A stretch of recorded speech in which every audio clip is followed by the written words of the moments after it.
Je vais lire mon texte et puis je vais prier. Je suis dans Luc 2, verset 27. Il vint au temple, poussé par l'Esprit. Et comme les parents apportaient le petit enfant Jésus pour accomplir à son égard ce qu'ordonnait la loi. Je vais lire également Luc 2, 35. Et à toi-même une épée te transpercera l'âme, afin que les pensées de beaucoup de cœurs soient dévoilées. Dieu, je veux te remercier pour ces opportunités, des opportunités comme celle-ci. Opportunité d'être en ta présence et parmi ton peuple. Et ainsi, Père, toi et moi avons passé du temps à communiquer. Aide-moi à recevoir ta perspective sur les femmes dans cette salle. Mon Dieu, que ta parole coule à travers moi, qu'il n'y ait rien qui se dresse sur le chemin, pas d'anxiété, juste ta force de révélation sous les femmes en cette saison. Brise les chaînes dans cette pièce. Donne une nouvelle identité. Seigneur, laisse ta gloire entourer cette pièce et que des vies soient radicalement changées dans le nom de Jésus. Amen. Ève et le serpent dans la Bible. La seule chose que je n'ai pas tout à fait compris dans le dialecte afro-américain de l'histoire d'Ève dans la Bible est comment le bœuf, qui a lieu entre elle et le serpent, je répète bien un bœuf. Pour ceux d'entre vous qui ne connaissez pas le bœuf, je ne parle pas de la viande. C'est un mot que nous utilisons dans la culture afro-américaine pour expliquer un désaccord avec quelqu'un. Oui, je dirais qu'il y avait un bœuf. Mais j'aime la traduction de James King. Il met en fait le terme inimitié. Inimitié est un mot incroyable. J'ai cherché la définition pour vous la partager aujourd'hui. L'inimitié signifie l'état ou le sentiment d'être activement opposé ou hostile à quelqu'un ou quelque chose. Dans Genèse 3,15, Dieu dit au serpent, « Je vais mettre de l'inimitié entre toi et la femme, entre ta postérité et sa postérité, celle-ci t'écrasera la tête et tu lui blesseras le talon. » Ce mot initié, je relis la définition et je ne sais pas pour vous, mais il y a des moments où je ressens cette initié. Je ressens cette opposition de l'ennemi dans ma vie. Je sens l'hostilité de l'ennemi et c'est comme si je fais 2 pas en avant et l'ennemi me fait retourner les 10 pas, de 10 pas en arrière.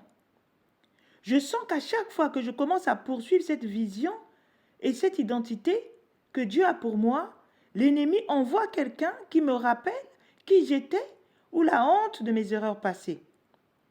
Derrière moi, je sens l'hostilité chaque fois que je commence à arriver vers la vision que Dieu a pour moi et de sorte que l'inimitié est un mot si puissant que je ne pense pas que je pourrais le remplacer par un autre mot. Mais ce que j'aime est que Dieu ne fait pas, il ne dit pas, je vais mettre de l'inimité entre la femme et le serpent. Il dit que cette inimitié va être une rue à 2 sens. Que la femme ne soit pas menacée par le serpent, mais la femme va représenter la menace, l'obstacle pour le serpent. Quelqu'un comprend ce que je dis? C'est quand une femme entre dans son but qu'elle découvre qui elle est en Dieu, que l'ennemi peut avoir une certaine défiance, mais également elle devient un obstacle pour l'ennemi. Aussi, cela signifie, lorsque vous vous inscrivez en ce moment-là de prédication pour faire avancer votre vie de prière, vous avez pris des dispositions en amont pour les enfants et vous avez décidé que vous alliez être ici par tous les moyens possibles. Vous vous êtes dit, je serai demain devant l'église à 19h. Pas parce que vous n'avez rien d'autre à faire, mais parce que vous êtes l'obstacle de l'ennemi, qu'il y a une pancarte qui vous attend quelque part avec votre nom dessus. Vous êtes le barrage de l'ennemi. Je sais que ça n'a pas l'air à l'heure actuelle à cause de ce que vous avez traversé, mais je tiens à vous dire que vous êtes en train de dépoussiérer toute la saleté de ce que vous avez vécu pour devenir le plus grand danger de l'ennemi. Vous n'êtes pas sur cette terre pour être mignonne, ni pour jouer à des jeux. Vous êtes ici car vous êtes le barrage de l'ennemi. Déclarez que vous êtes l'obstacle de l'ennemi. Il a revendiqué trop de femmes. Il a revendiqué ma mère, ma sœur. Mais il ne peut pas m'avoir, car je suis la plus grande adversité de l'ennemi. Je suis son plus grand cauchemar. J'ai besoin que quelqu'un sache aujourd'hui, tu es le pire cauchemar de l'ennemi. Quand tu t'es réveillé, habillé pour venir ici, les démons ont commencé à trembler car ils ne voulaient pas que tu aies cette révélation sur qui tu es, ta véritable force et identité. Mais je suis venu te libérer aujourd'hui. Tu es sa plus grande menace. Une femme qui sait qui elle est avec Dieu, elle est la plus grande menace pour l'ennemi. Je sais que j'ai traversé des choses qui ont pu me blesser, mais vous ferez mieux d'avoir peur de moi. Ça n'a pas l'air d'être le cas quand vous tombez enceinte à 13 ans, mais je ne savais pas encore que je fusse la plus grande menace de l'ennemi.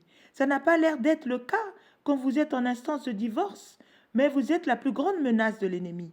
Ça n'a pas l'air d'être le cas quand vous luttiez contre la dépendance aux drogues ou à l'alcool, mais vous étiez la plus grande menace de l'ennemi. Tu es son obstacle, et c'est pourquoi il y a toujours une guerre contre ce qu'une femme peut faire sur cette terre. Parce qu'une femme sait comment prendre une graine et la transformer en vision. Elle sait prendre une graine et la transformer en une transformation à but non lucratif et sait comment transformer une graine en entreprise. Cela n'aura pas de sens. Si vous voyez les graines de départ qui a donné naissance à Christine Ken, vous n'auriez jamais cru qu'elle se transformerait. Mais c'est une femme qui a reconnu, je suis la plus grande menace de l'ennemi. Je ne sais pas pour vous, mais je sens qu'il est temps que l'ennemi commence à comprendre que cet inimitié est dans les deux sens, qu'il ne continuera pas à vous attaquer, que vous ne déprimerez plus et que vous ne serez plus opprimé. Vous devez comprendre que peu importe comment vous devez le faire, qui vous allez devenir ou ce que vous devez subir pour arriver de l'autre côté, il va arriver un moment où il s'opposera à vous, non pas à cause de ce que vous avez vécu, mais à cause de ce qu'il reste à accomplir. Je me suis posé et j'ai demandé à Dieu, pourquoi est-ce que l'inimitié ne pouvait pas être entre le serpent et l'homme? Pourquoi devait-il être contre la femme? Cette notion qui explique que nous sommes des vaisseaux les plus faibles, alors pourquoi ne pas mettre les vaisseaux les plus forts en place pour le combat?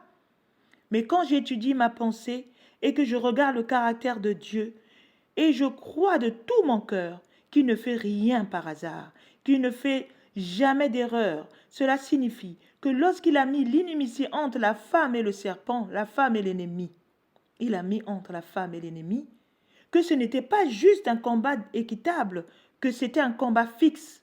Il ne nous a pas mis dans cette position en pensant que la défaite était possible, mais parce qu'il savait que la victoire serait garantie. Cela signifie non seulement il est juste, et si vous retroussez vos manches, vous qui êtes appelés à Dieu et que vous commencez à avoir confiance en ce qu'il dit, sur qui vous êtes et la vision qu'il a pour vous, et ce que vous pouvez faire sur terre, le combat tournera en votre faveur. J'entends Dieu dire à quelqu'un, vous êtes la femme faite pour ce travail. Je sais ce que le médecin a dit par rapport à ce cancer, mais j'entends Dieu dire, vous êtes la femme pour ce travail. Je vous ai mis dans un combat qui est prévu à l'avance, un combat que vous êtes obligé de gagner. La victoire est vôtre.